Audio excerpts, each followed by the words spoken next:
రక్షాబంధనం కలశ స్థాపన అయింది. రక్షాబంధనం తర్వాత ఆదిత్య నవగ్రహ పూజ, ఇంద్ర దశపాలక పూజ, పంచలోక పాలక పూజ అంటారు. ఈ పంచలోక పాలకులు అంటే గణపతి, విష్ణు, తర్వాత అగ్ని, రుద్రుడు, ఈశ్వరుడు, తర్వాత గౌరీ, ఈ ఐదు ఉంటారు. అట్లాంటి పంచలోక పాలక పూజ అయింది. సత్యనారాయణ స్వామి వ్రతం చేసిన నిష్ఫలము కాబట్టి ఈ వ్రతంలో పంచలోక పాలక పూజ ప్రాధాన్యమైంది. కాబట్టి పంచలోక పాలక పూజ జరుగుతుంది. ఇప్పుడు గణపతి పూజ అయిన తర్వాత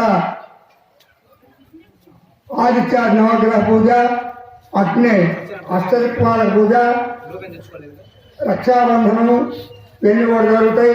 కొద్దిగా లేట్ అయినా సమయాభావం అయినా కూడా అందరూ నిదానంగా మనకి పూర్వజన్మ సుకృతం వల్ల మన దేవస్థానంలో చంద్రుడికి ఒక నూనె పోగులాగా ఈ రకంగా సత్యనారాయణ స్వామి వ్రతం చేసుకోవడం మనం చాలా సంతోషం.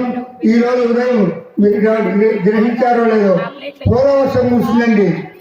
మేమందరం కూడా ఈ స్వామివారి సత్యనారాయణ స్వామికి వ్రతం చేస్తామనగానే ఉదయాన్నే స్వామివారి పూర్వవర్షంలాగా అట్లా కనపడి ఆ వరుణదేవుడు కూడా ప్రత్యక్షమై సత్యనారాయణ స్వామి అనుగ్రహానికి పాత్రులైనట్టుగా వరుణ మహాదేవుడు కూడా వర్షం పడ్డది.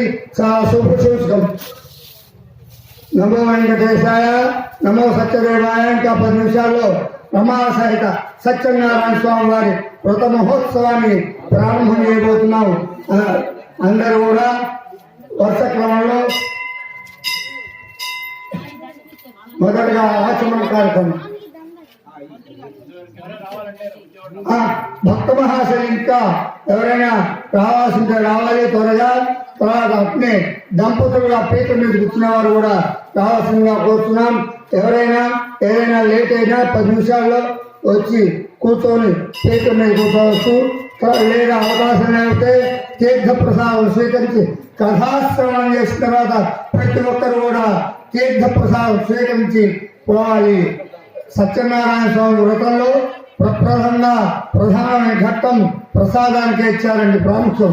కాబట్టి ప్రతి ఒక్కరు కూడా ఒకవేళ తీసుకోలేకపోయినా కూడా కొంచెం సమయం పాటించి ప్రతి ఒక్కరూ సత్యనారాయణ స్వామి వారి ప్రసాదాన్ని తీసుకొని ఆయన అనుగ్రహానికి పాత్రలు కావాల్సిందిగా కోరుతున్నాం. నమో సత్యదేవాయ నమః.